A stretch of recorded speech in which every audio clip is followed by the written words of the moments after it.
Yeah, so finding a nice, comfortable position where you can be relaxed and yet alert. And checking in on your posture, checking that the pelvis is tilted a bit forward, that the spine is not leaning forward or back.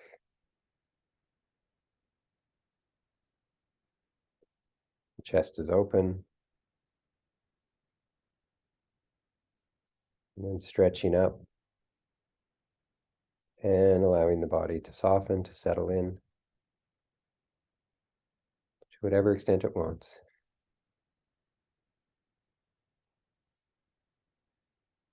And we'll begin with 3 sounds of the bell.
Hmm.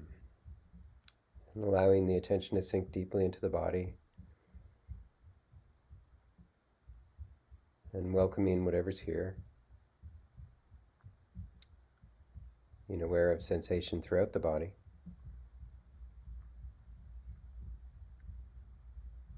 And noticing that you're the one who notices.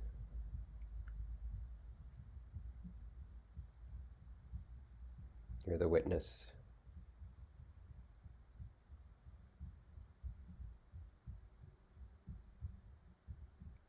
And noticing any resistance in this experience, any sense that there's any problem or struggle.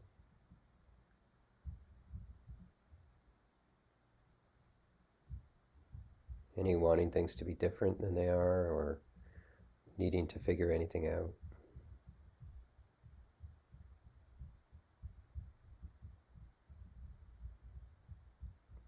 And any holding or bracing in the body.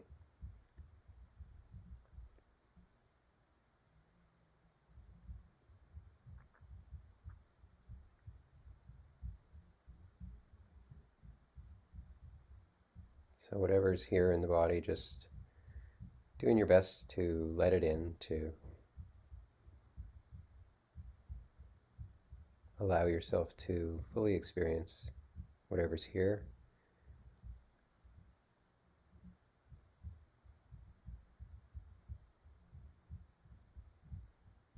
To appreciate it, honor it, even love it.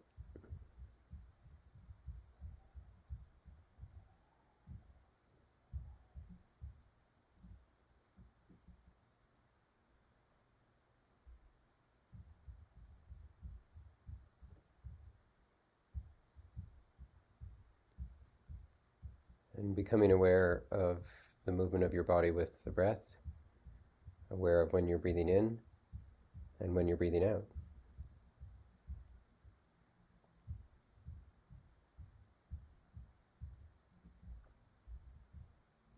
And letting go of any control of the breath, just letting the body breathe naturally.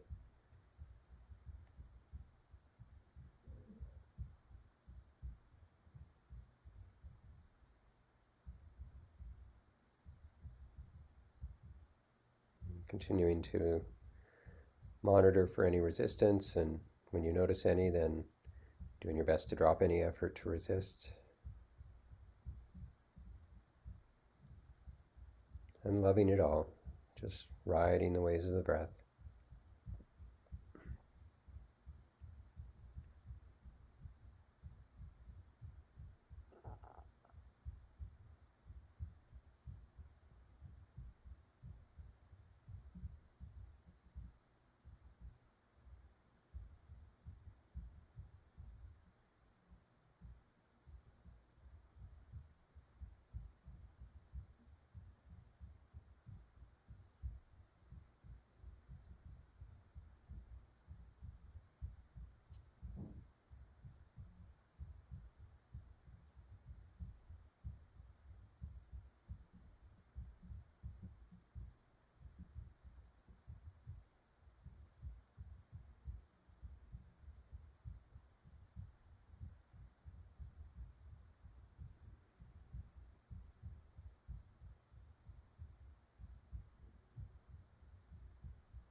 And you've had experience with all the different areas of sensation, breath, body, mental talk, mental images, emotions, sound, smell, taste. So deciding where you want to make your home base, your area of focus. It can be any one or more of those. Just taking a moment to decide where you want to focus.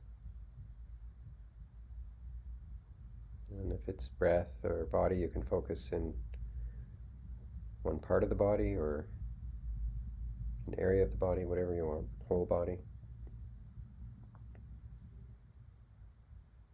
So it's up to you. You are your own teacher.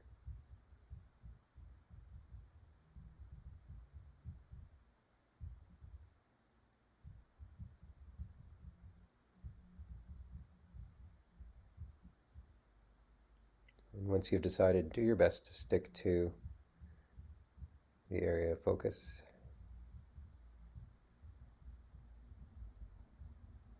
And you can always use breath as an anchor. So,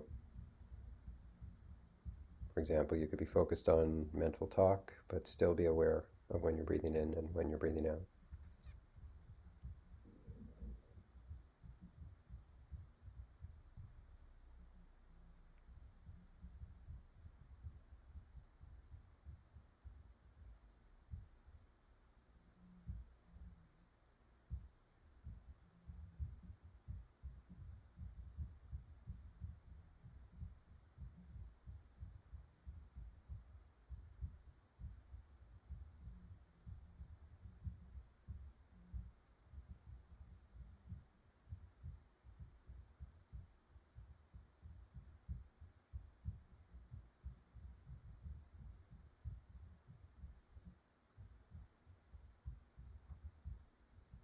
And continuing to say yes to every moment, to love every moment, to let it in all the way, watching it all from the seat of awareness.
Doing your best to focus on just this very moment,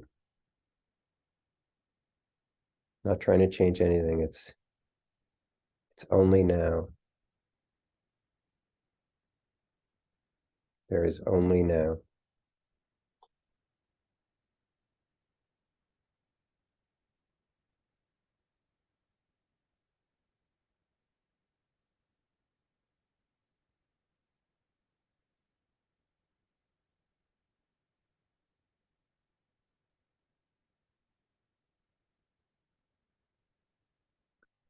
no past, there's no future. All you have is this moment.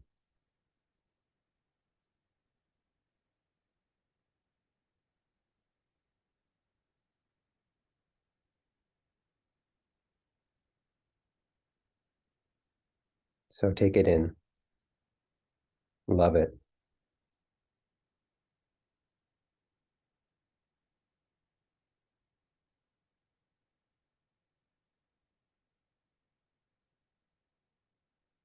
Imagine, if you will, that there's just this moment and then you die.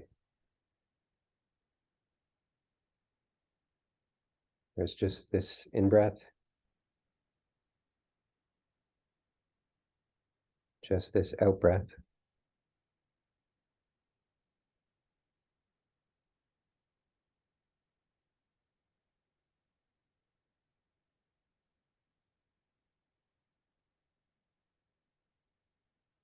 just this.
This moment is all you've got.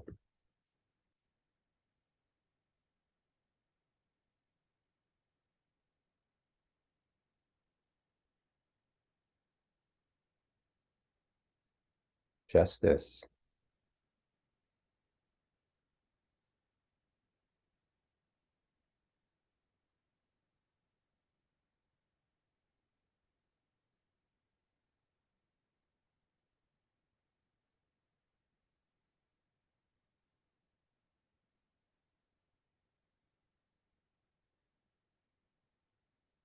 So drop all resistance and let it in. Live this moment to the fullest. It's all there is. Just this.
And now saying gently to yourself,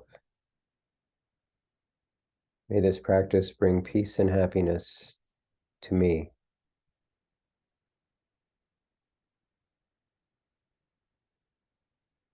May this practice bring peace and happiness to me.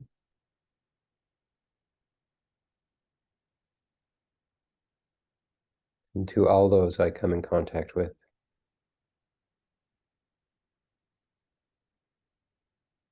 And to all those they come in contact with. And so on and so on. And out and out.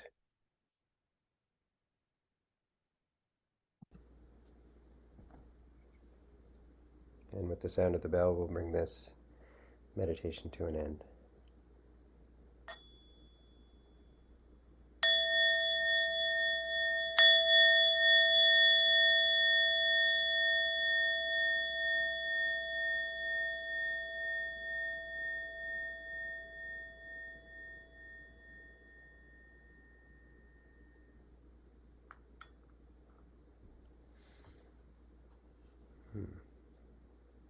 And feel free to move, move whatever you want to move, stretch whatever you want to stretch.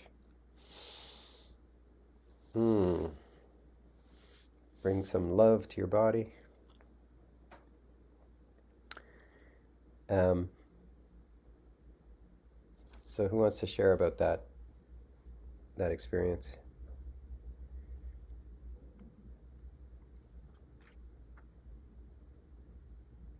Dawn, yeah. I felt that I was much more present after you said the big three words.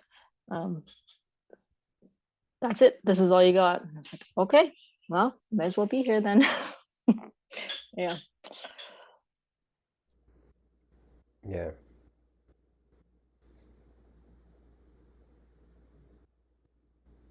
Yeah, when you can truly be fully present, it's quite powerful. Anyone else notice any change in the experience when you were imagining that you just have the moment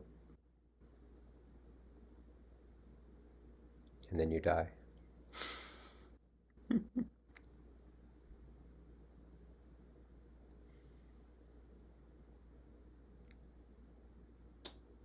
Julie? I think as soon as you put it like that, I wanted to make it a much more pleasant experience. And I think that that's when I really sort of said, okay, like drop everything because this really is it, you know? And I think you want that last breath to be at least pleasant. You know, you want to love that. You want to love the experience.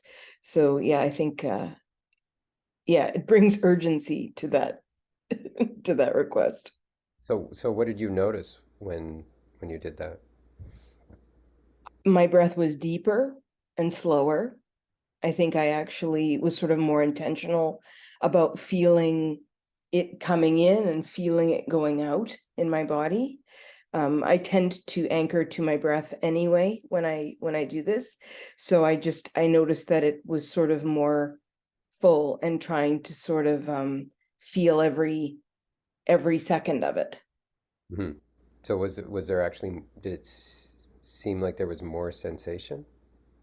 Yes, because I started to notice from past sessions that we're talking about, you know, how it feels cool around your nostrils and, you know, the deepness of when it enters your lungs and all that sort of stuff and sort of inquiry, internal inquiry of how deep does it go when you breathe in deeply, those kinds of things. So I wouldn't say my mind wandered, but my mind focused on that.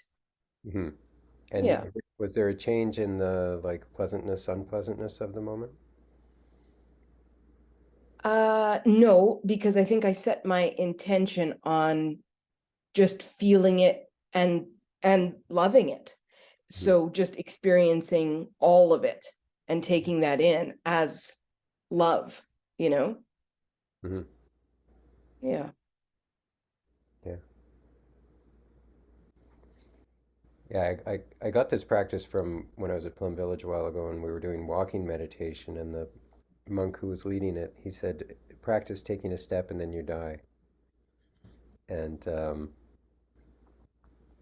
this was outdoor walking meditation on a beautiful night, and uh, it was really powerful how incredible each step was. Um, and well, the people who've taken the course before know, but um, I often use this practice to just imagine, like after that walking meditation, I decided, okay, I'm just going to pretend that tonight is all I have, and then I die. It was already, close to bedtime, but I stayed up a little while longer, and it was just the most amazing evening. Just the wind and the trees and the sky. It was just very powerful, and I just wanted to really take it in, just drink it all in.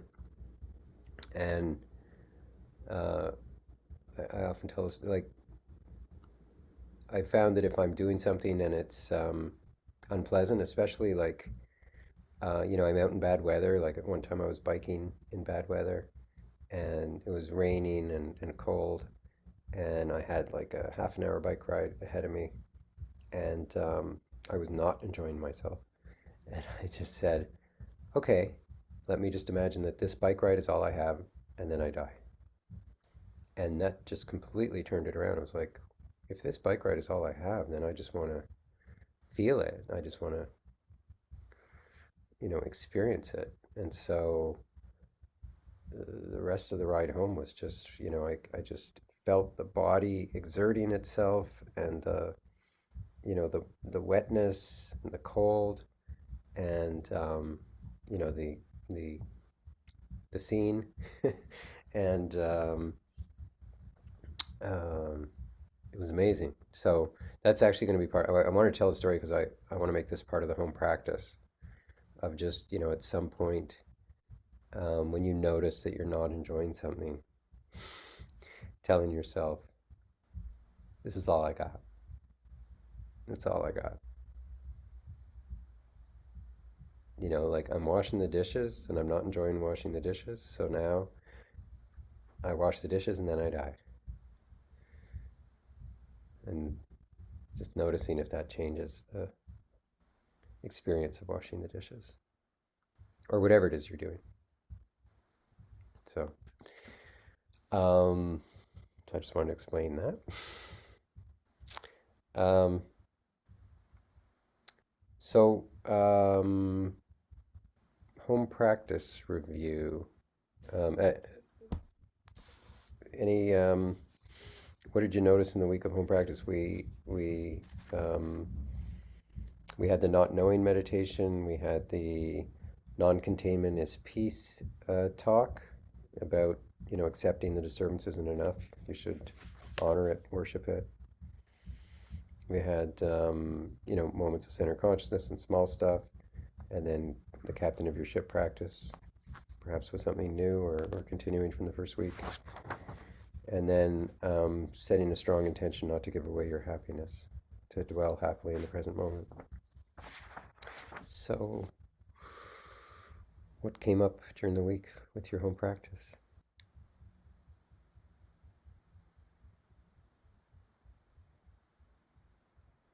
That talk was I think I'm gonna have to listen to it quite a few more times to really wrap my head around it all. And it was really, really powerful. But the idea of worshiping the disturbance, um, and not that if you just accept the disturbance, you still haven't accepted it. But anyways, that was really powerful. And today I had the chance to practice with small stuff disturbance. Um, and I started to feel this irritation come up, and um, and then I just said to myself, worship this. And it was like, it's hard to like unwrap exactly everything or untangle everything that happened, but it just changed the way that this irritant or this thing that normally would have been like just frustrating to me just kind of evaporated. But it wasn't like it went away. And normally my approach would have been to say, oh, well, they're just doing that because, or to try and um, cope with the disturbance, or but instead I just thought, like, I'm so glad that this happened and I can just experience this. And so that was cool. um, Definitely lack of a better word, but um, and that whole talk, though, when he talked about the containers, and I thought that was such a powerful visual of that, this energy when it gets trapped in a container or a wind tunnel. What, like, that, because he's just really, every chapter and every talk kind of building on the same idea, but sometimes he'll share a different illustration that really drives it home for me. And that idea of the containers versus just an open vessel for peace, I found that to be, like, that really resonated as well. Okay. Yeah. Sorry, there's a lot of when you speak, there's like this noise that happens after you speak. Oh, Are other sorry, people? it's like a fan on my computer that I don't know where it's going. Sorry. I don't think it's a fan on your computer. I think it's like it seems to be in response to your voice. It's not. But anyway, don't worry about it. I don't know if maybe just sitting closer or I don't know. Okay. Um, but in terms of that, it's interesting because you were saying that you're not quite sure what the worship, like why you have to go beyond acceptance, and and yet when you practice that, you notice the difference, right? And that's where you know, you don't really need to understand intellectually, but it sounds like what happened, which is what I think, which is what Mickey was pointing to, was when you when you worship it, or you can love it, or like it's a very strong intention to let it in all the way, as opposed to accepting. You know, it's all about what these words trigger in your mind, right? So, but accepting is more of is a more passive thing than so it's like the intention is simply to not oppose it, right? Which we're, I mean, if we could genuinely not oppose it at all, that would be great.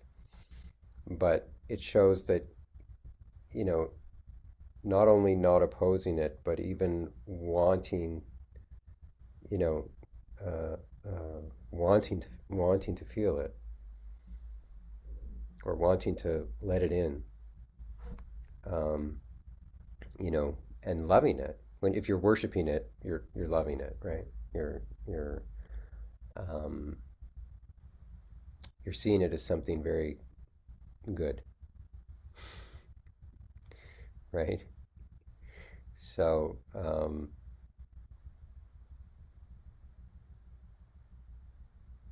it, it's again, you can try out different words. Like for me, loving it works. Revering it, like Thich Nhat Hanh talks about reverence a lot. Um, um, did anyone else try using the word worship, or any word sort of at that end of the spectrum in terms of your positive feelings for it? No? How about love? Did anyone try loving it? Yeah. And you tried loving it? Yeah. Yeah, love or embrace, Uh-huh. more of this feeling of going towards it and taking taking it in instead of Hmm. uh yeah. Yeah. Yeah, for me it's like loving it goes beyond even just like one is kind of okay, I'm doing this, and one is like I'm doing this and I love it.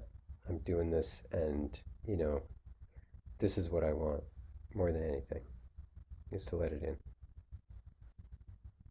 Um, so it's um, I think that's where Mickey's pointing to.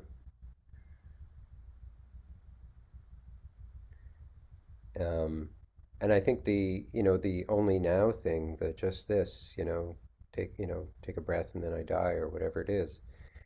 It's the same sort of thing. It's creating that very strong intention to value what's here, to see the value in what's here.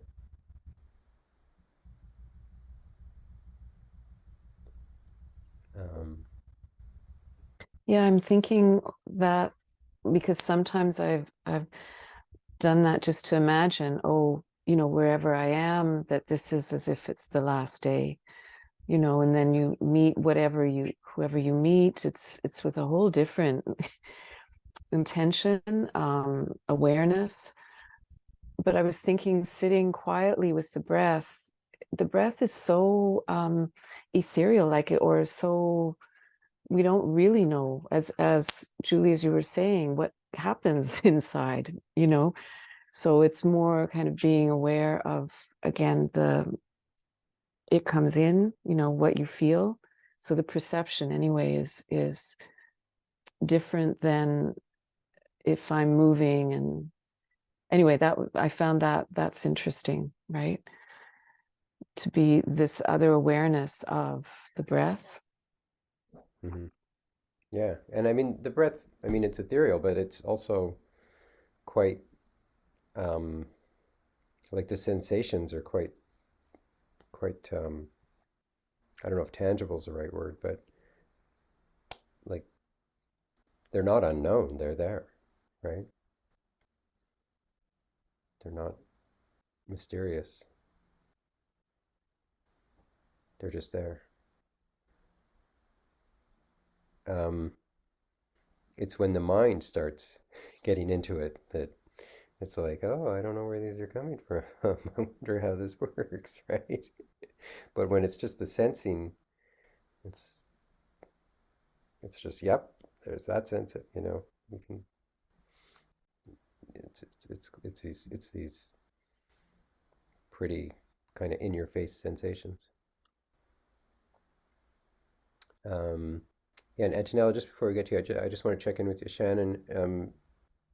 Uh, did you have any particular questions about the talk? Like, um, Yeah, I was actually just trying to sit and think about that because it was so meaty and I was really excited to come together and talk about it. Um, I don't actually think I had questions though, because there, like I said, there's a couple things that really stood out and a whole bunch of things that I know I'm going to have to listen to repeatedly to really grasp what I'm hearing. mm, I'm just eager to hear what other people observed about it. yeah, and I would encourage you to continue to like put into practice what's in the talk, right? Because it's you put it into practice. What I find is like I put it into practice, and then I listen to it again. Like I put it into practice for a while, and then I listen to it again, right?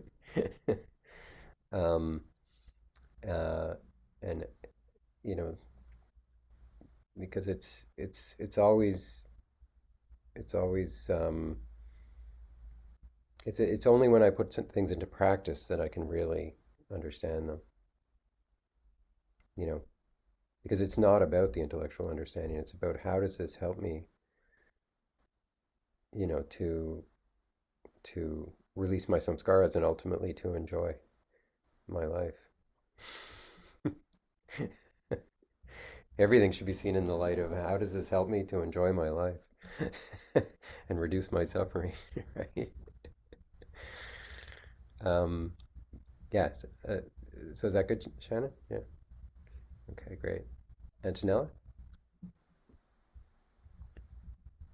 So I listened to the talk and I listened to it on Sunday, but I guess what I wanted to share about was an experience on Monday, and obviously it didn't sink in. um, so I had an experience on Monday. It was something that someone said to me, and it was extremely, extremely, upsetting. And yeah, and I mean, there's no way I can get into it, but what I did is, I tried to breathe, but one of the things that has helped me is, I reach out to someone, for support to help discern and figure out. And then when I came home, I did some journaling and some reflection, and then I practiced well, I don't know, I have, and just being an acceptance of the situation. And just, it was so upsetting that what I was being aware of, if I'm making any sense, is just affirming that I was sitting here in my lovely place and I was fine.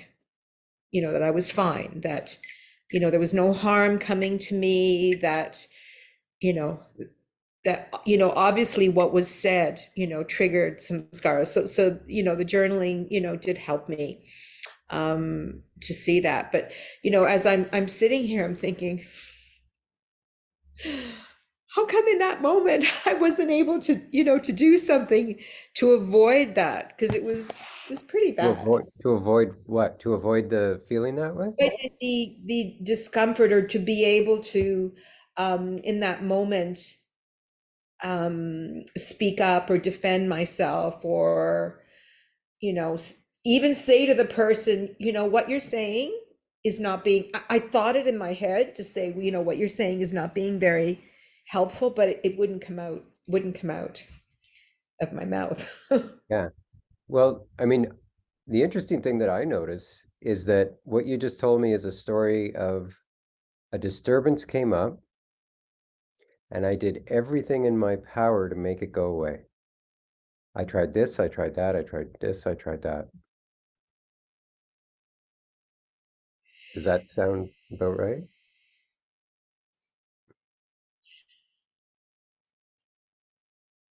I mean, I was feeling it, like I was Yeah, feeling, yeah. yeah. No, I know. And it's, I mean, when a disturbance comes up and a big one, I mean, it's really unpleasant. And the mind says, what do I do about this? Right? Um, and it usually, if there's a big disturbance, it usually takes me a little while before I say to myself, wait a minute, wait a minute. Can I just like stop and let myself feel this and stop trying to avoid it? Stop trying to make it go away. And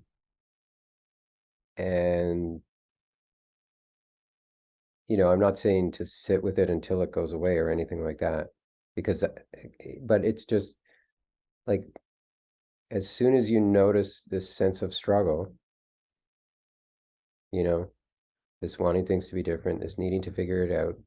When I say figure it out, I mean like figure out, like, what do I do? I tried journaling, I tried, you know, calling someone, I tried this, I tried that. So, and to take your mind off this idea of why did I say that? Or why didn't I say that?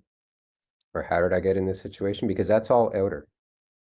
That's all outer, right? So not that I'm not saying not to think about that, but I'm saying when you notice the disturbance, love the disturbance. Practice, can you just, if you're in a place where you can just stop and take some, minutes to yourself and just, can I just love this?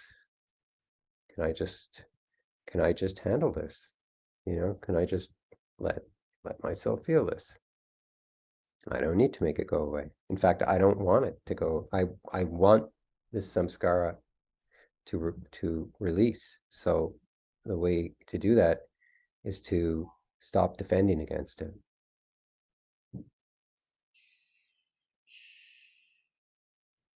And when a big one comes up, it's,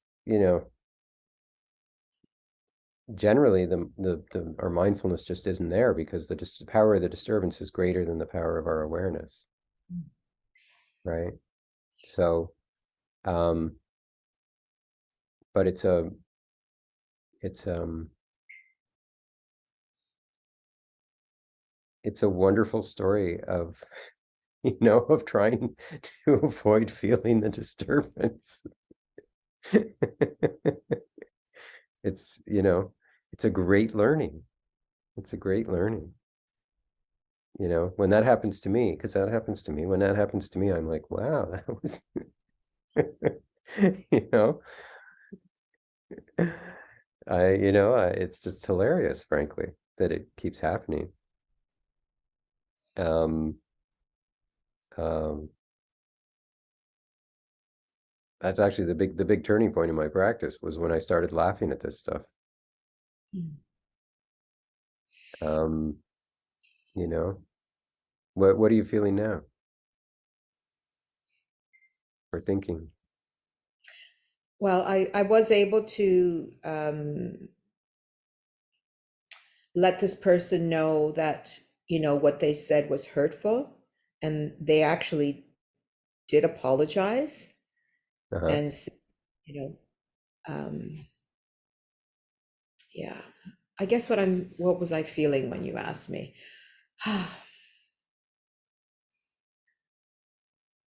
Yeah, I guess it's just the desire of wanting to be able to do that, like being able to go backwards and, and do it, but I can't, it's Uh, done.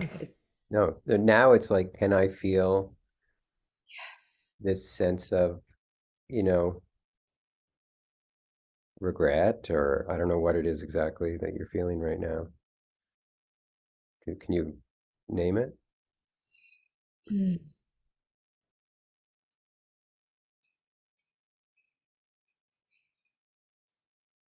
I guess regret and not being able to just, in the moment say, this is not being helpful, this is hurtful, or this is wrong, and just, like allowing her to do that, and part of me believing what she was saying, or the fighting of, because I was saying, no, you're wrong, but then there was a part of me that was fighting with believing, what they Yeah. said. Yeah. Yeah, and you see how the mind keeps getting pulled into that, thinking about what happened and wanting it to be different than it was, right? And you don't need to do anything about that other than just like silly mind, like, boy, that mind of mine, it just wants to take me, it just wants to take me into suffering, right? And that's the samskara, and that's, and it's like, okay, well, if it's going to take me there, let me just let it in, you know? Doesn't have to be a problem that this is going on. Doesn't have to be a problem that that happened, you know? I'm gonna, you know, I'm gonna do my best to remember this, and I'm gonna do my best to let it in. Because the best way to stop it from happening again is to let it in. So I'll just end with this one thing because I'd forgotten, but I just remembered. So rather than so that evening, rather than, worshiping or loving it, I was just allowing myself to let this be a teacher for me, to let the experience teach me and show me. That's what I did. As opposed to the loving it and worshiping it. Like I just, I was feeling the intensity and the discomfort, and just, asking it to be a guide, to be a teacher. So Yeah. And it's really only you that can tell like the extent of the resistance. But um, the important thing is to have in your mind, I want to be aware of resistance and drop any effort to resist. This whole practice can be summarized as awareness of resistance, dropping the effort to resist. And everything else is just helping, is like how to do those two things, right? So, um,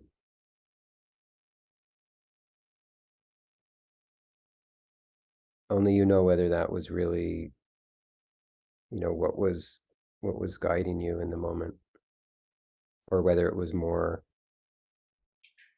resistance when you were just caught in the resistance, right? And it often it'll go back and forth. You'll get caught. I get caught in the resistance, and then I notice that, and then I drop it, and then something else. The more thoughts come up, and I get caught in them again, and or discomfort comes up, and then I don't want to feel it. It's uncomfortable. Make it go away, and then I notice that, and then I let it in, and you know, it's just this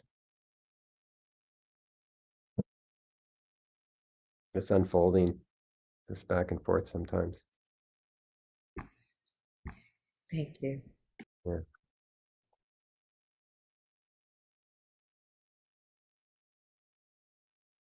How anyone want to talk about their experience with small stuff? Anyone have small stuff in it come up?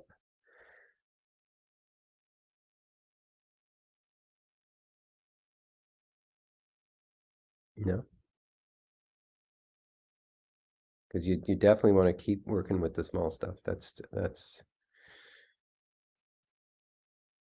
one of the best places to learn, if not the best. How about the captain of your ship stuff?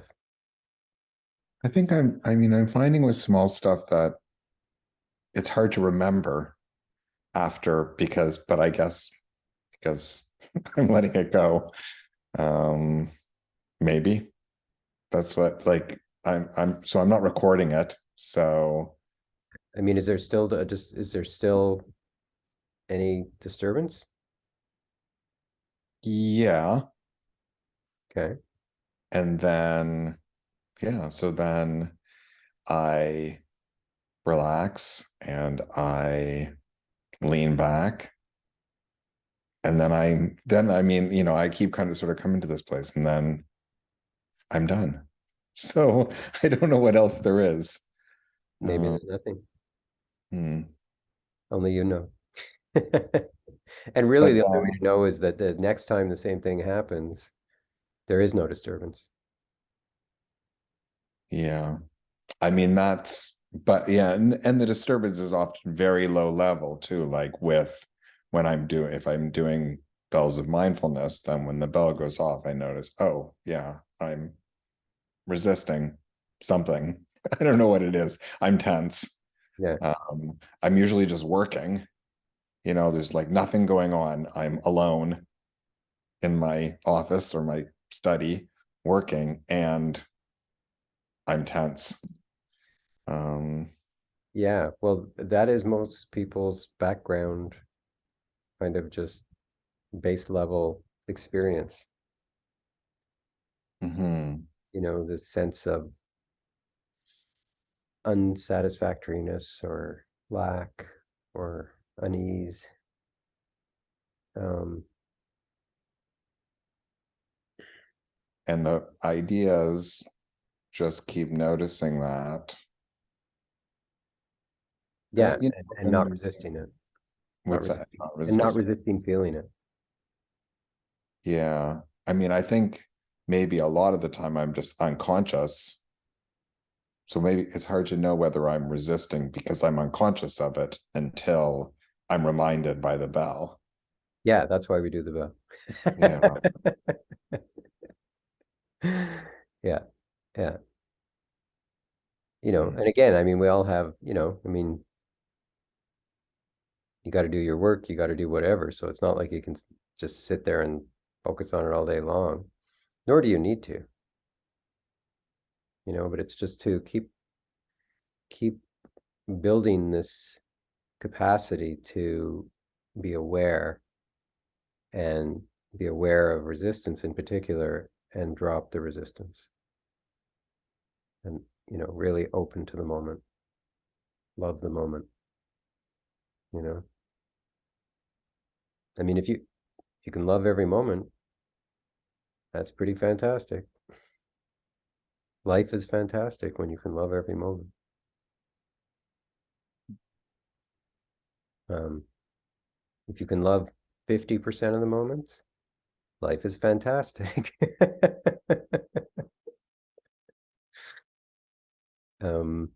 Julie?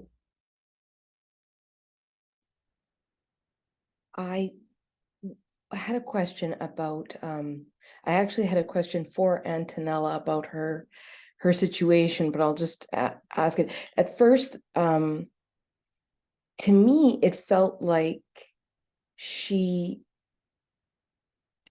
in her not saying anything or having a rebuttal for whatever was happening in that moment, isn't that in a way her like acceptance of that situation? And then the resistance didn't come until much later when she thought about it, and like the fact that she didn't do anything in that situation, she wasn't fighting it then. She was feeling what she was feeling, which was a not good feeling. She was allowing that discomfort in.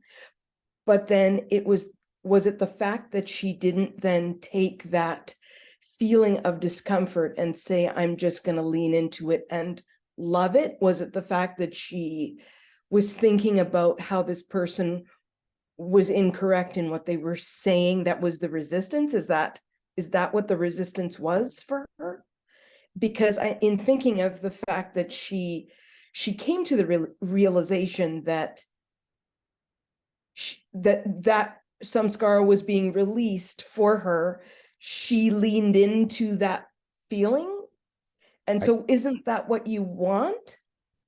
I think that the story you're telling around it um is not at all accurate. I may be wrong, but it sounds like there was a disturbance from the get-go. And Antonella, you don't, I mean, it's up to you if you want to respond, but you know, when someone makes a comment that, you know, that hurts,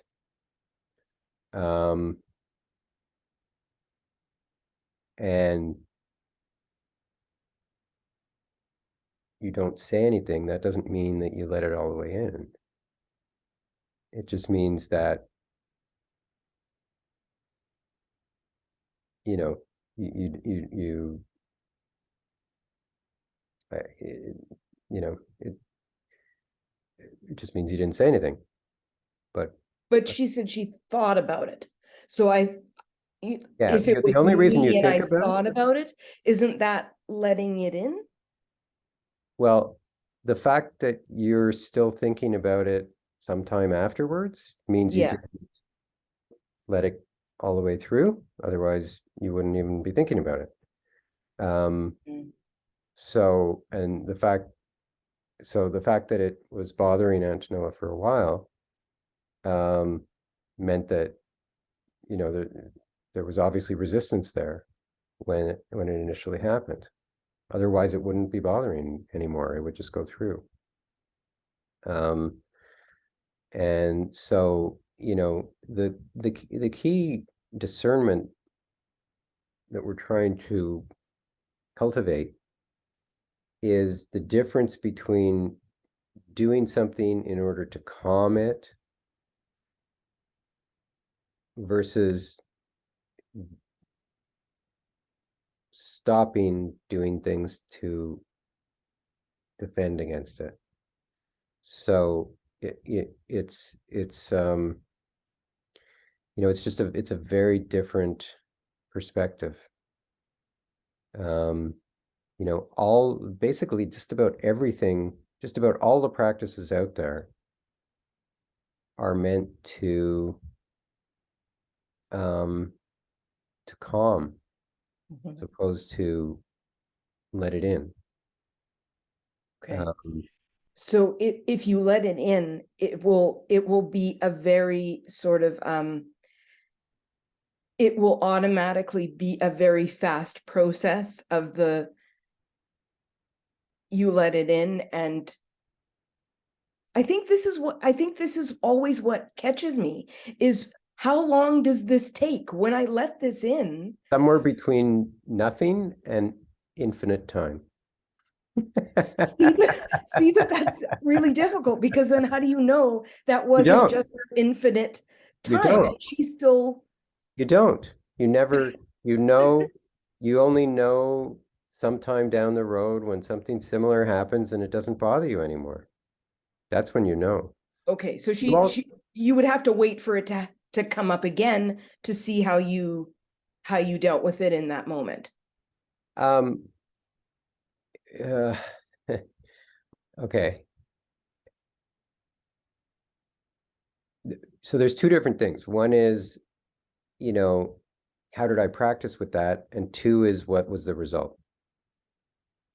So you can practice well with something and not get, the perfect result. The perfect result is really about grace. Um, as well as practice, right?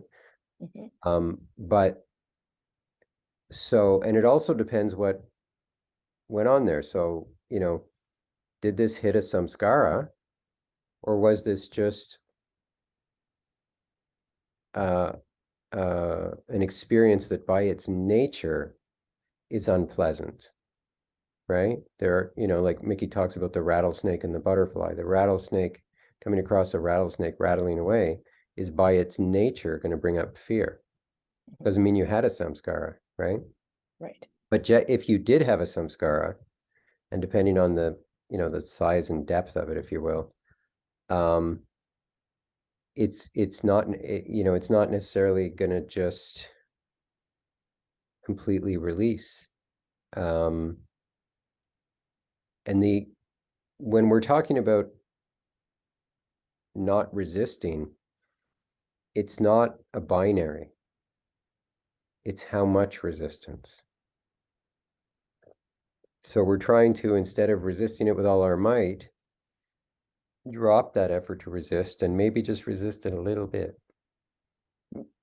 We're not trying to resist it a little bit, but it's to fully open to the experience and have, what's sometimes called a complete experience, to have zero resistance.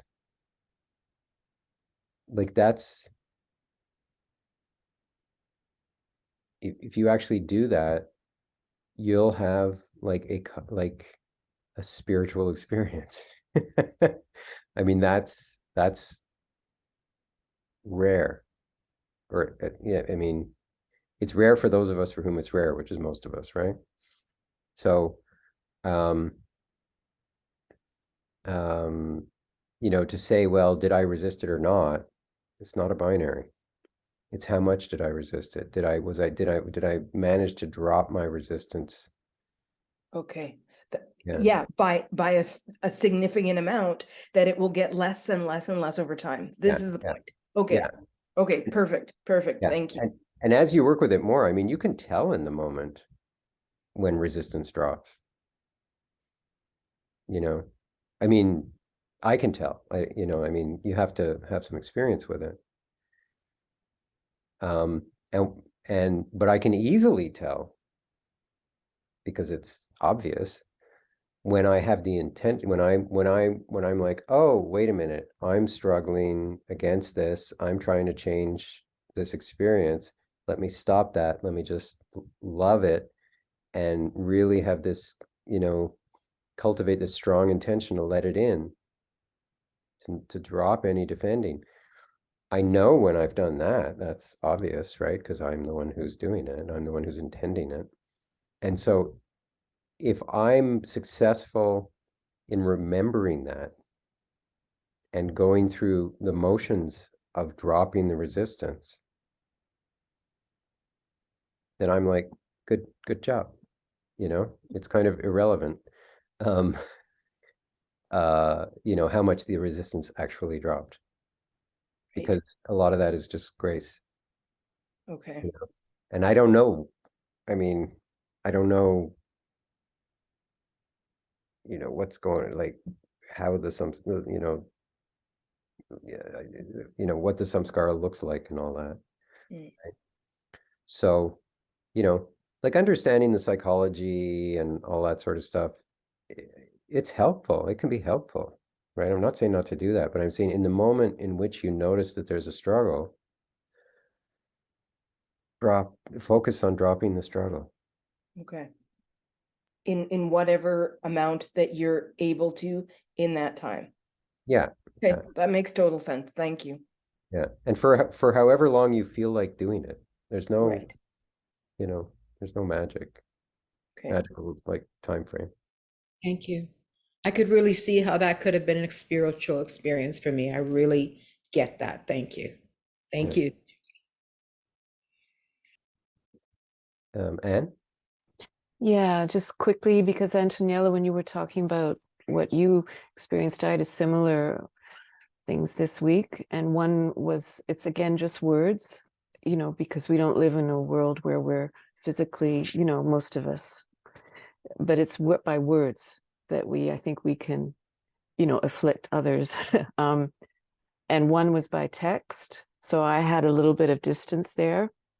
I could see again, maybe because I'm getting more used to just that observing through small, the small moments. I could see, I have this reaction coming up inside of myself. The other one was again the same thing, that you had a similar thing, that I could see this reaction.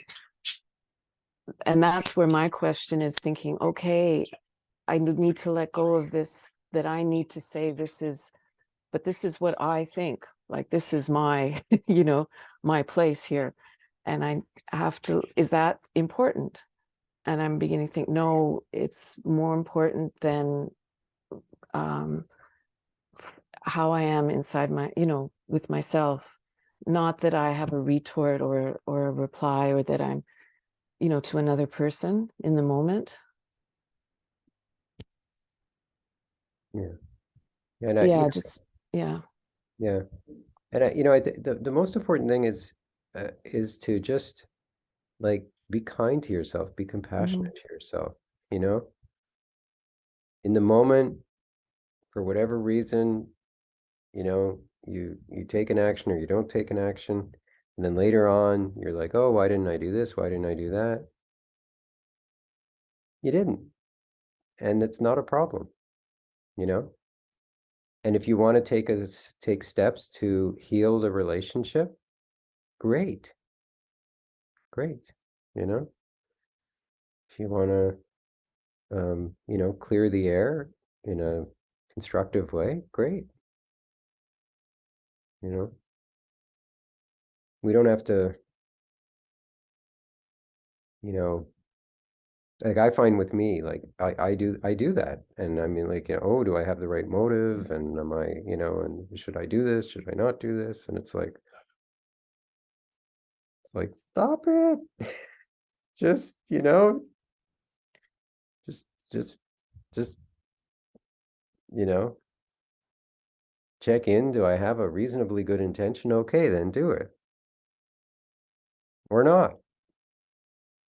But stop, trying to be perfect. I heard it said recently, someone said, perfection is the lowest standard of all because you can never achieve it. So it's not a standard at all.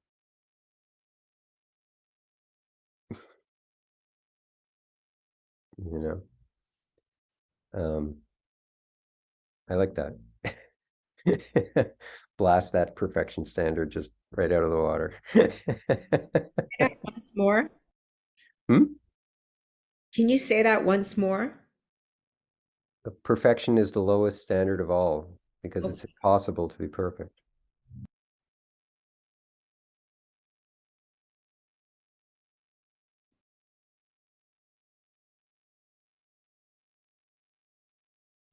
Um, so in that sense, it's a meaningless standard, right?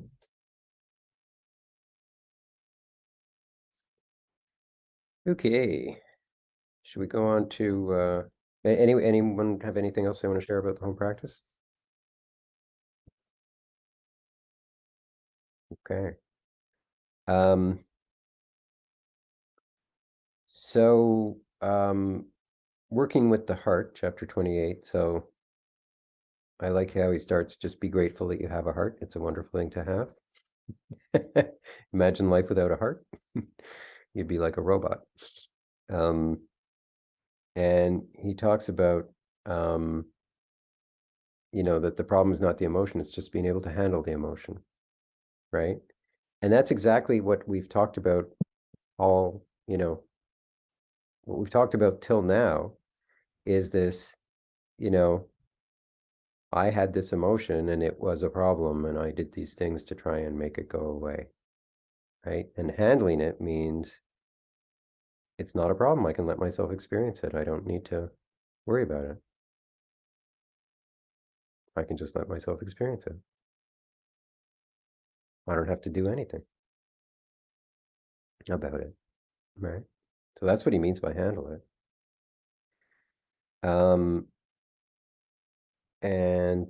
Then he talks about Romeo and Juliet and how, when you see a great tragedy, it's a great performance, you cry. It's such a powerful experience. Your friends ask how it was, and you say, you've got to go see it, right? So I thought we could do a breakout just to discuss the question, why is crying at Romeo and Juliet not a problem? Like generally we think of crying as a problem. Why is it not a problem when you go see Romeo and Juliet? Okay, so just do maybe like 5 minutes. Well, let's say 6 minutes. We'll do groups of 3. And so have fun with this. Why is crying at Romeo and Juliet not a problem when if you're crying about something in your life, it is a problem. Okay, so here we go.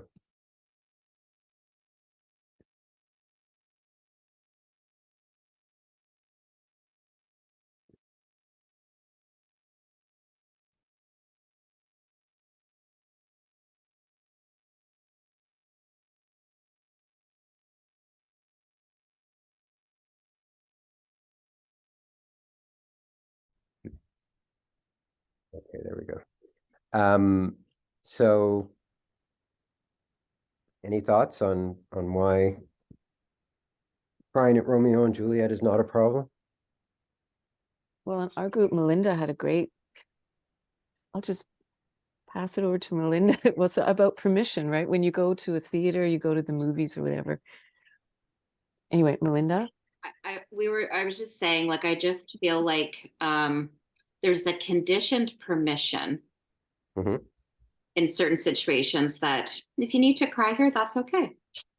Right. And in other situations, it's just this unconscious, and I, where did you learn it from? How old is it? Like, where did it come from? Like, what did you learn in society or culture that says like, this is not okay? And so you almost get conditioned to create resistance. Mhm. Yeah, that's what I was saying, the same thing to Lori, and suggesting that men in particular are more conditioned to resist feeling. But tell me something though, if men are conditioned to resist crying, why would they resist it any less at Romeo and Juliet than because of something because in their life? because it's socially acceptable to that's a socially acceptable response to tragedy. That's the response that you're supposed to have, whereas you're not supposed to I have thought that. I thought we were conditioned not to cry. But Like men like the idea that yeah, men but shouldn't cry is not. it's not as simple as that. It's not 100%. There are conditions under which it's okay to have emotion, but they're limited. They're limited conditions.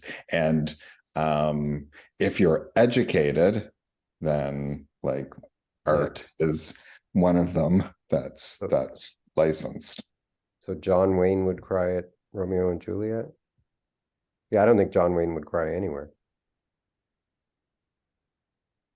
But it would be okay if he did. It's what Not in Melinda. his mind. Well, it would be more okay because there might be other people in the theater who were doing it. Yeah, but he's his own man. Anyway, I'm not a John Wayne fan, but to me, he's the, you know, So you seem to have an answer to this that we were getting at, but we didn't get the there. answer was in the chapter, actually. Although I think there's two answers.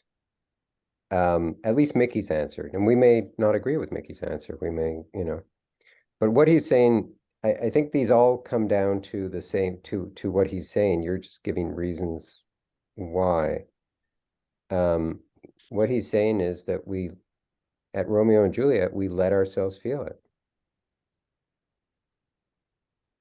And because we let ourselves feel it, it's not a bad experience. And it doesn't carry on. And we don't store it.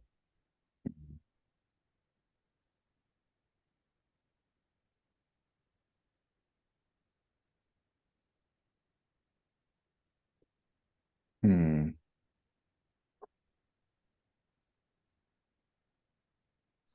That hit the nail on the head for me, what you just said. Yeah. I mean, it may linger a little bit after the film or after the play, but Yeah, I think it's more, I think it can be more than a little. I still, More than a little like, what? well, I still, I don't know if I resist it, but like, I still have the same, maybe we're saying the same thing, the same emote, like, it's not like it disappears afterwards. It's like, I'm still holding on to the same emotion about Romeo and Juliet or Yeah. Oedipus. Well, you know, he's offering this as an explanation, but it doesn't mean you actually don't resist it at all, right? But he's saying you know, it's the difference is the not resisting it. So maybe you still resist it a little, or maybe the opposite. Maybe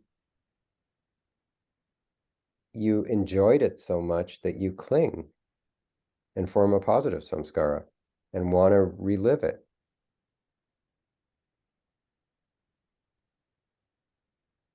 You know, but it all points to just the, you know, the the fact that our how we experience these emotions has more to do with our you know, our aversion or attachment or non-aversion, non-attachment, like our, you know, it's not, well, it's sadness, so I don't like it. You know, how can anybody like sadness? It's like, well, depending on what you do with the sadness, it can be pleasant, it can be unpleasant, it can be neutral. Um, you know, it can be the impact on our being is more about, you know, how we view it, how we are when it's happening to us, what we do with it. You know, it points to the power that we have to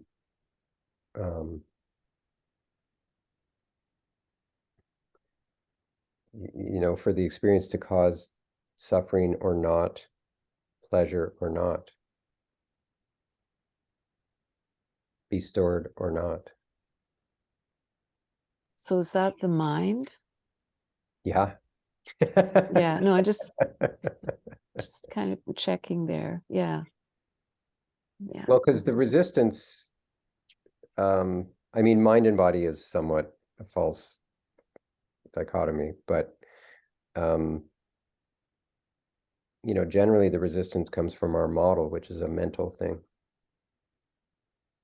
right? You could say, well, the model is actually stored in our body as well, and you're probably right. But it really is the, you know, the story, the meaning, the beliefs, the views, the, you know, and it's also the identification. So you know, and Mark may not agree with me because we were in a group, just the two of us, but we talked about this. But you know, when it's happening to Romeo and Juliet, it's not happening to me, right? I may have empathy, I may be moved to tears, but I'm under no idea that this is happening to me. Whereas when something's happening to me, then you know, that has all sorts of implications.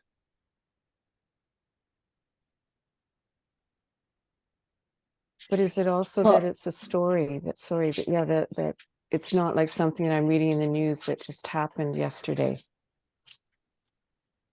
Again, It's it's what's going on in the mind, right? Mhm. Might Yeah. that impact on what's going on in your mind? Sure, sure. Hmm. But it kind of begs the question, well, then why are you crying? If you know this is just a story, if you know it's fake, if you know, why are you crying? Right? It did touch your heart. So you can talk about why it would touch it more or less, but it obviously did touch it if you cried. But you let it in. At least more than you would let in if it was about you. Well, maybe it goes back to what Melinda said too about conditioned permission, and you're just that much more, you've put your guard down. So you know in your mind it's acceptable to cry. You feel all the emotions. And so there it is. You just allow yourself. Yeah. You know, and this goes with all emotions. One time I was on my way back from Mickey's, I was on the plane flying back from Florida. And I was watching Crazy Rich Asians on the plane. And I decided, you know, and there's a part of my mind that is like, you know, oh, this is, you know, they're totally, you know, you can see the emotional manipulation, right? And it's so obvious. And I just said, you know what? I'm just going to let my heart do its thing. I'm not going to think about it. I'm just going to go with whatever. So I'm going to go. If it's funny, I'm going to go with it. If it's heartfelt, I'm going to go with it. If it's, you know, sad, I'm going to go with it. And I had the best time watching that movie, just letting my emotions run amok, right? Just letting myself, you know, go wherever they tried to take me and not resist that at all. It was fantastic. It was like it was great just to say, yeah, go for it, heart. Do whatever you want. You know, mind get like, you know, not gonna let you take over. So then, I mean, the confusing thing is then I would say that you are identifying then, like that's like you, because like you could feel it because you let yourself identify. Like that's why you were enjoying their enjoyment. And I think we're using the word in two different ways. okay, maybe, yeah. Because in mindfulness practice, identify means identify as self. This is Okay. me. I'm thinking about literary identification. Maybe I'm, Yeah. I think applying a that, different definition. yeah, I think you're referring more to just empathy or, you know, just feeling what they're feeling. Right. But that's not, in a mindfulness sense, that's not what identification means. So identification in the mindfulness sense is This is me. Like when you say, when you walk into a room and you say, I got to get out of here, identifying with it means that I just believe that I have to get out of there because the thought is me, right. It's identifying with the ego or with the the experience. Right, experience. with the thought. A thought is a type of experience, right? Right. In mindfulness lingo, thought is a type of experience. It's a sensation.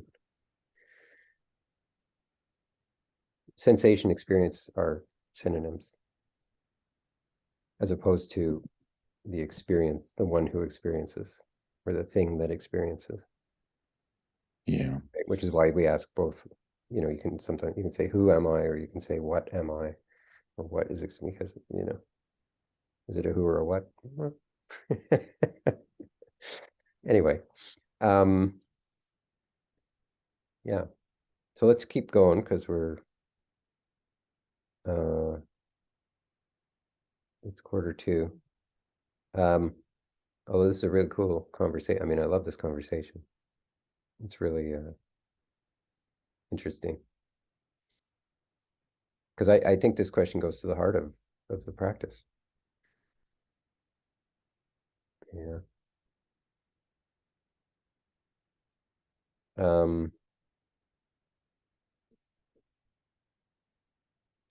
So the next chapter, neither suppression nor expression. And Mickey talks about the sacred place between suppression and expression. You're not touching the emotion, it's touching you. So again, this goes to this idea of it's a dropping of doing, right? We're not resisting. We're not grasping, and we're not trying to make anything happen. But we're not expressing it. We're not just letting ourselves, you know, punch the person or whatever if we're angry or send that nasty email. And we're not trying to not feel it. We're not defending against it.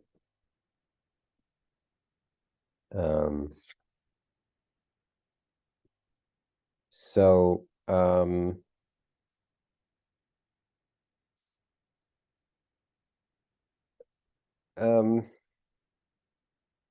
and that's why, you know, Mickey talks about this is not renunciation.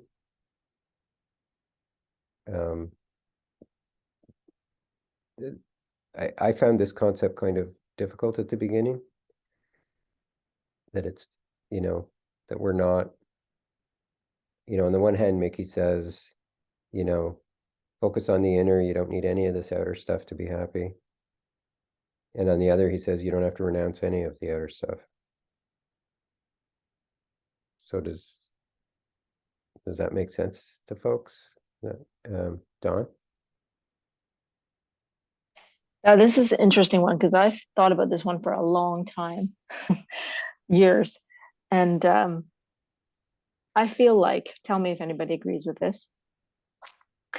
No, we're not supposed to renounce anything, but the closer we get to our inner place, whatever you want to call it, we automatically will just renounce, not renounce, we'll automatically think these things that we thought were important will just drop off because they won't satisfy us any longer.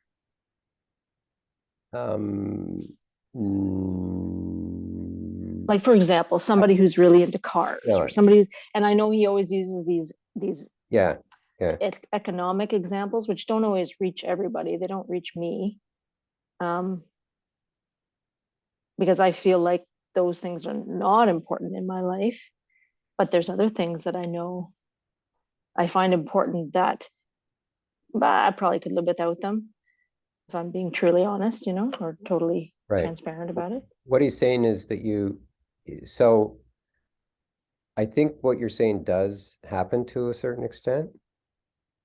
Well, even to a great extent, but it's not really what he's talking about, and it's not the main. No, I'm sorry, Lori. What I mean is, I don't think he goes there in his talks or anything because maybe he doesn't feel that. Maybe he doesn't feel like that concept will get through to people if they're not yet further along in their. I don't know. It's just a thought. Yeah. Because what he says is that like, say you have a big house. Mhm. So so you don't have to give up the big house. He's saying that but it's the idea of stop thinking your happiness comes from the house, right? And let the happiness come from inside. And then when the happiness comes from inside, and when he says let the happy, like,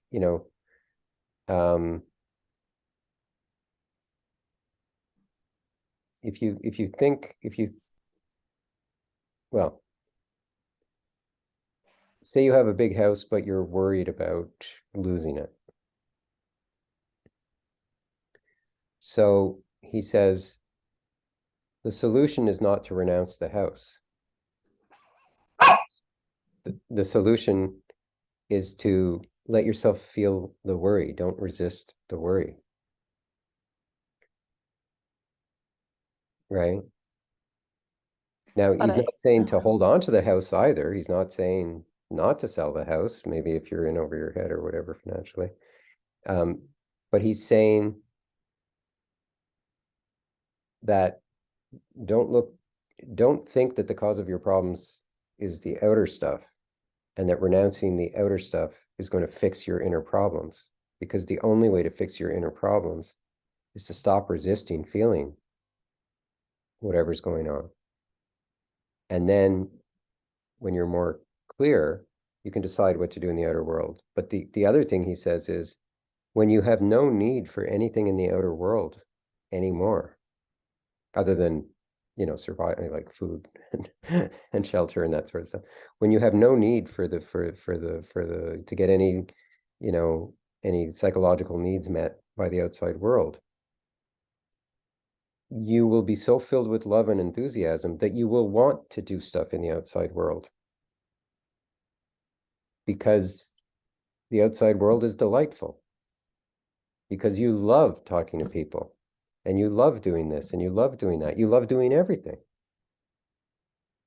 So your, you know, your love, your enthusiasm, your joy will just propel you to actually, be active in the world. Or not. I mean, depending on the person, I guess. Maybe you're just going to want to, you know,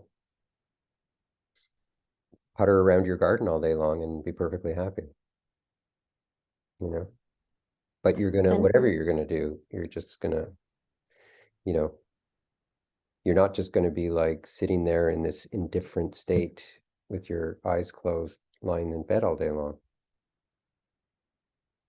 You're gonna be like, I want to do this, and now I'm gonna do that, and now and oh, I have this job where, I place the widget from over here to over here, and I love my job. I love my job. Take the widget. I take the widget. And I take the widget. Right?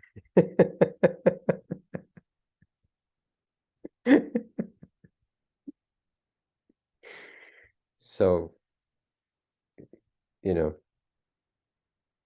it's like you don't have to give up chocolate. You may, as you said, Dawn, you may decide, you know what, this isn't healthy and I'm going to stop doing it. then see, there's another great example. That could be a choice for health, but also these are those things that may keep us from ourselves. So Yeah. and I can speak from experience, I would use, food as a way to distract myself from myself. Oh, yeah. And Yeah. but I see what you're saying as far as he's saying not to renounce, that you use that as a way to not worry, like the big house example you said. Use Yeah. it as your practice. Yeah. Well, if you look at our captain of our ship exercise, right? That's not about renunciation, right? It's not. So it's about discipline, right? It's about maintaining clarity, maintaining intention. It's not about living like a monk, right? It's not about denying ourselves anything. it's about being the person we want to be, right? And developing a capacity. And that garden example too. I mean, also, wouldn't it be that as you go along in your practice, and the more present you are, you'll just naturally feel that effervescence of love and peace, and you'll want to give back. So I could see somebody staying in their garden if they're not maybe seeking truth, but if they are seeking truth and they're evolving, I can't see them staying in their garden. They'd want to be out there, and unless they're just giving love to the flowers, that's cool too. Flowers and the I mean, plants. we're all different, right? So who knows? The It's, important thing yeah.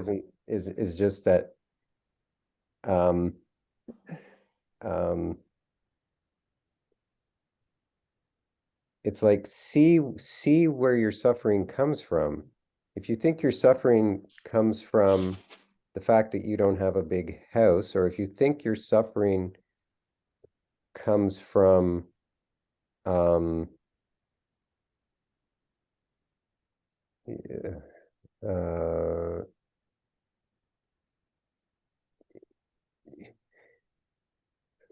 like my desire for chocolate is causing me suffering, so I need to not eat chocolate. And it's like he's saying, look at why you eat chocolate. You eat chocolate to escape this other stuff that's going on inside you, right? And giving up chocolate isn't going to fix that. You're just going to substitute some other thing to distract you from the actual cause of that urge to eat chocolate. But then what do you, if you're, Like, what if you're, so then what's the answer then to that? If you don't give up the chocolate because you're going to just go to something else, what are you to do then in that moment? Are you to just feel the notice? urge and let yourself feel it and stop resisting it, Aha, thank you. Okay. which is hopefully what you're doing in this captain of your ship practice. When when you're feeling a disturbance and the mind is saying, I know I said I'd do this, but I don't feel like it. Or I know I said I wouldn't do this, but I really want to, that you just let yourself feel that disturbance. Hmm. But then you still have to make a choice about what you're going to do. Literally, like that's where I'm a little stuck with this, the captaining, and particularly so Choice if, is clear. You set an intention, stick to it. well, okay, but always, then If that's your that seems like practice, renunciation. That's like, no, I'm not having any chocolate but I'm because I saying, said I wasn't going to. but that's not renunciation because it's a very different thing. You're not saying the problem is chocolate. You're saying the problem is that that there's something underlying that, and I want to get to the something underlying that. Okay, so if my thing is getting out of bed right in the, like, instead of feeling like I'm tired and I don't have to get out of bed right away, maybe I could sleep for another 20 minutes. I can sleep for another 20 minutes. And so but my mind is sort of, well, sometimes maybe I really do need that 20 minutes extra sleep. And that will be the healthy thing to do. So if I say I'm never getting that extra sleep, I'm only ever getting 8 hours of sleep or 7 hours of sleep or whatever I decide, then each time that I wake up and feel like, oh, I'm still tired, Well, again, is there any time when I'm allowed to sleep for another 20 minutes? there is no rule that is like absolute truth, right? So, you know, you're doing this as an exercise. If you get to the point where you say, oh my God, I really need to sleep, then you say, okay, tomorrow I'm sleeping in. right? Or if you're not doing this captain of your ship exercise and you're just sort of going through your life and trying to figure out, should I get up right now or should I wait 20 minutes? You can quickly run the thing. Do I actually need to sleep, or am I just like, or does it just my personal mind that doesn't want to get out of bed? Right? It's a tricky one. It's not that tricky.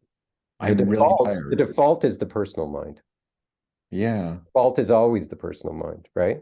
So you need strong evidence. There should be uh uh like you have it's an onus that you have to rebut, to put it in legal terms, right? It's or a presumption, right? It's a presumption that it's your personal mind, and you shouldn't listen to it when it says stay in bed. And if you have strong evidence to the contrary, that no, I really, really, really need to sleep. But I can also tell you just on this particular note, if you're not getting at least another 45 minutes of sleep, it's useless. So if you're just talking about like waking up and 20 going to sleep minutes. for another 20 Hey. minutes, don't. Oh, no, 20 minutes is perfect for me. I I'm mean, just telling you actually, what the studies, I'm just telling you what the studies say. well, that's like nighttime sleep? Because like 20-minute nap Nighttime is sleep. ideal. Nighttime sleep. I could Well, just here's check. a tip. If you go Yeah. upside down and you do legs up the wall for like 10 minutes, it's like taking a nap because all the blood flows down. So there you go. Just go upside down after you wake up. There you go. Anyway, so let's move on because it's 9:02. Did you have something else you wanted to say, Mark? Or No, no. okay. Um, okay. Um, I was going to ask, what does being comfortable with your heart mean to you? But I think I explained that. It's just the idea that you're not resisting whatever emotion's going on, as opposed to, thinking that it's a bad thing that there's this emotion here. Why is there this emotion here?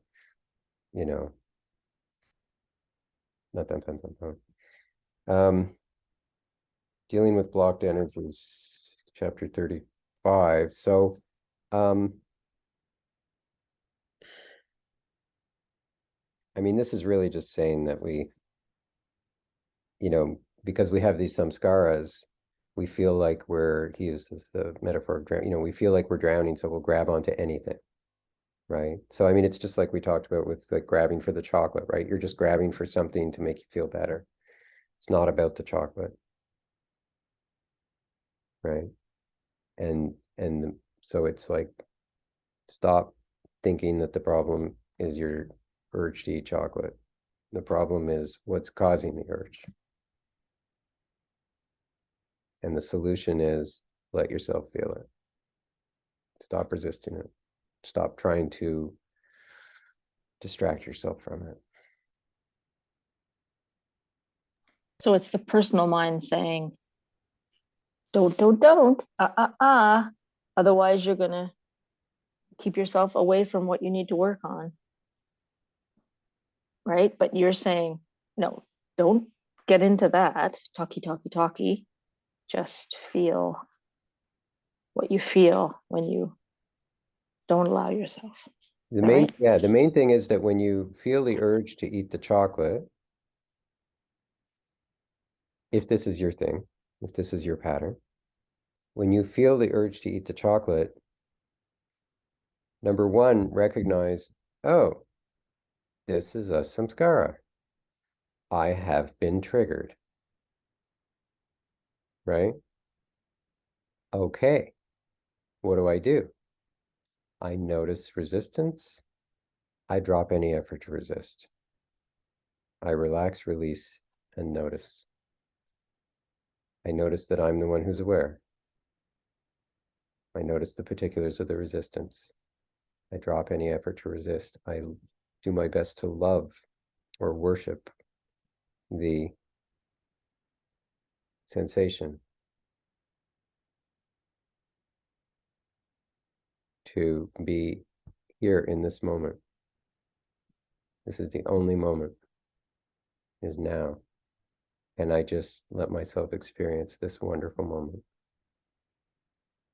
how is the desire the resistance? Like it doesn't seem. It seems like it's you're desiring the chocolate. You're desiring something. What is that resistance to? It's clinging. Clinging is a form of resistance. It's so grasping, clinging. I mean, it's the opposite in the sense that instead of trying to keep it away, you're trying to hold on to it.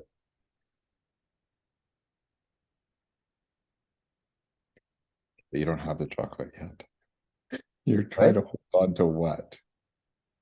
You're You're trying to pull in the feeling of relief when you eat the chocolate. I mean, it's all two sides of the same coin, right? You know, it's like you can talk about fear of death, and then you can talk about the desire to survive, the urge to survive. They're the same, they're two sides of the same coin, right?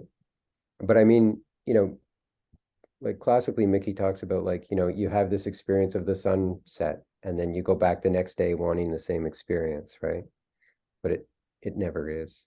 Or you had this wonderful meal at a restaurant, and then you go back expecting Mm. to have that the same. that seems different than just the like desire for sugar after dinner.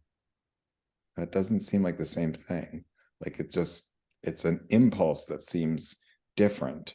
Mickey's examples are maybe they're much bigger or Yeah, I tend to focus the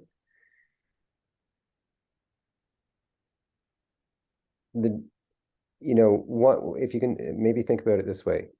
One is a desire that manifests because you have a memory of the chocolate that you want to recreate. One, and that would be the positive samskara, as opposed to there's some discomfort that I'm not even conscious of, but that my mind says, get me out of here. And then I know how to get out of it. I know how to get us out of here. Chocolate, right? So the resistance is the resistance to feeling this, you know, whatever's going on inside yeah. that was triggered by whatever it was triggered by. Yeah, I have to look at this more, I think, because it seems so light, like that. The desire for sugar seems, it's light. It just seems so light, Mm. but it's Hmm. hard to resist. Yeah, yeah. I don't know exactly what it is. Just stop trying to figure it out, and just when you notice it, just be with it. Right. Just love it. Yeah. And we just have 5 minutes left, so and maybe quickly we can. We still have. Yeah, just really quick. So I guess say I have space in my life for chocolate at this time, like as being captain of the ship, or sleep in is at this time. Captain the ship Say, is about making a decision what you're going to do right. and sticking to that decision. Yeah. Yeah. It's not at all saying what the decision should be. It should be something you want to do. Yeah. Right. Whatever that is, right? But then Right. stick to it. And then other times it's not. Yeah. It's Yeah. about setting an intention when you're in a good place, when you're in your higher mind, Mm-hmm. and then not and then sticking to it even when your lower mind will try and Right. Yeah. tell you otherwise. Your mind and your heart, right? Your Yeah. lower heart, if you will. Thank you. Yeah. So the transmutation of the energy is the last one, and I mean, really, it's saying again that any resistance is not going to be helpful to releasing the samskara. It's gonna create samskaras, and the only way to actually here he's talking about, instead of talking about release, he's talking about transmutation of the energy, but he's talking about the same thing. So the only way to transmute the energy is to not resist, to relax and release in his techniques. So I did want, I guess we can have a breakout, but I just wanted to say, like, so this is your last week of practice within the course. So just think about how you're going to use this last week.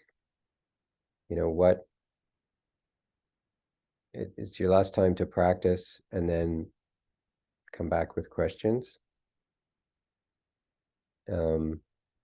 Hopefully after the course ends, you'll still, you know, have that motivation to practice and to reflect on it.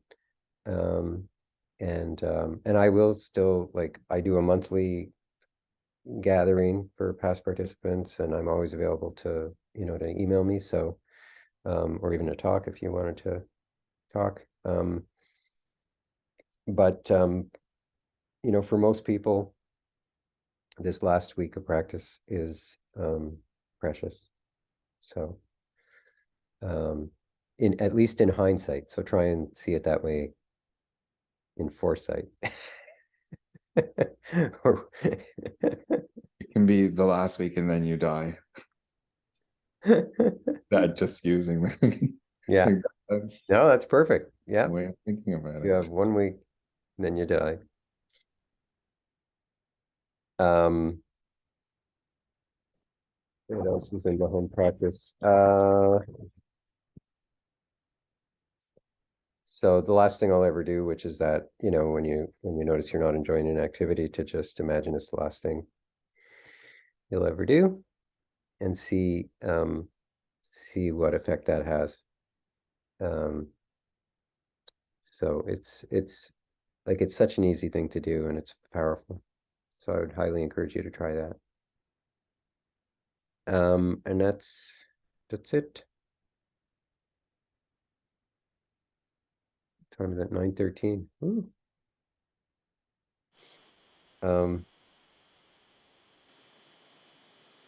Any last thoughts or questions? I like your poop emoji pillow. Oh yeah. Where is it? This way. Yeah. Yep. Okay, well, while I'm still with sleep, what What? does the research say, 7 or 8 hours? Is there a preferred amount of time for me? Or I have to figure it out myself? Because I'm thinking I'm doing 8 and I think it's wrong. I think I need 7. I think 7 is gonna make me less tired. I think it's 7.2536 is the proper amount of sleep to get for all people. Oh, you're serious? No, facetious. Okay. Mark, I've heard that you just got to feel it out. You got to try different things and see what works for your body. I think you should just focus on noticing your experience and just go with it. Yeah. But I don't think you're going to go wrong with 8 hours sleep.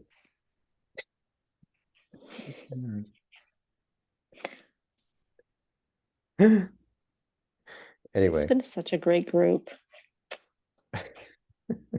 You look so sad. I'm gonna miss the practicing together because that and like talking about it. That's really helped me move through these learnings faster, definitely faster than I would have on my own. yeah, it's always good to have someone who's done it before, and several of us have done it before. Yeah. Yeah, well, thank you, everyone. I'm glad to hear the positive feedback. Okay, so we'll enjoy the next week, or the next 6 days, I should say.